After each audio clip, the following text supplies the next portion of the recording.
સાબરકાંઠા જિલ્લાના ખેબ્રહ્મા ખાતે નવીન કુમાર છાત્રાલયનું વન અને પર્યાવરણ મંત્રી મંગુભાઈ પટેલના હસ્તે લોકાર્પણ કરવામાં આવ્યું હતું. સાંસદ ડોક્ટર મહેન્દ્રસિંહ ચૌહાણ, સંસદીય સચિવ હર્ષદભાઈ વસાવા વગેરેની વિશેષ ઉપસ્થિતિ રહી હતી.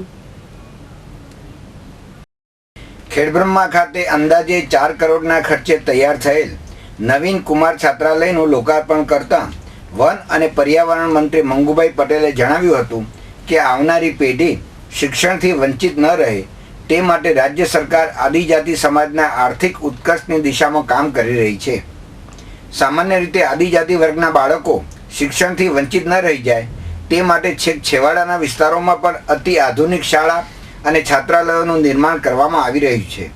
વધુમાં જણાવ્યું કે અગાઉના વર્ષોમાં આદિજાતિ વર્ગના કલ્યાણ અર્થે મર્યાદિત બજેટ ફાળવવામાં આવતું હતું, પરંતુ ચાલુ સાલે રાજ્ય સરકારે ₹17,000 કરોડની માતબર રકમ માત્ર આદિજાતિ વિસ્તારના લોકોના કલ્યાણ અર્થે ખર્ચવાનું નક્કી કર્યું છે. આ પ્રસંગે સંસદીય સચિવ હર્ષદભાઈ વસાવાએ પ્રજાજનોને સંબોધતા જણાવ્યું કે આ અગાઉ કોઈએ આદિજાતિ સમુદાયની પરવા કરી નહોતી, પરંતુ પ્રજાવત્સલ મુખ્યમંત્રી નરેન્દ્રભાઈ મોદીના શાસનમાં તેમની ચિંતા કરવામાં આવી રહી છે. સાંસદ ડોક્ટર મહેન્દ્રસિંહ ચૌહાણે પ્રસંગોચિત ઉદ્બોધન કરતા જણાવ્યું હતું કે આજે આદિવાસી સમાજના લોકોને રહેઠાણ માટે પાકા મકાન અને રોજગારી માટે ધંધા વ્યવસાયની સવલત ઊભી કરવામાં આવી છે. શૈક્ષણિક ક્ષેત્રે આગવું પ્રદાન કરનાર અનેકવિધ શૈક્ષણિક સંસ્થાઓએ આદિવાસી બાળકોને શિક્ષણની સાચી દિશા ચિંધી છે.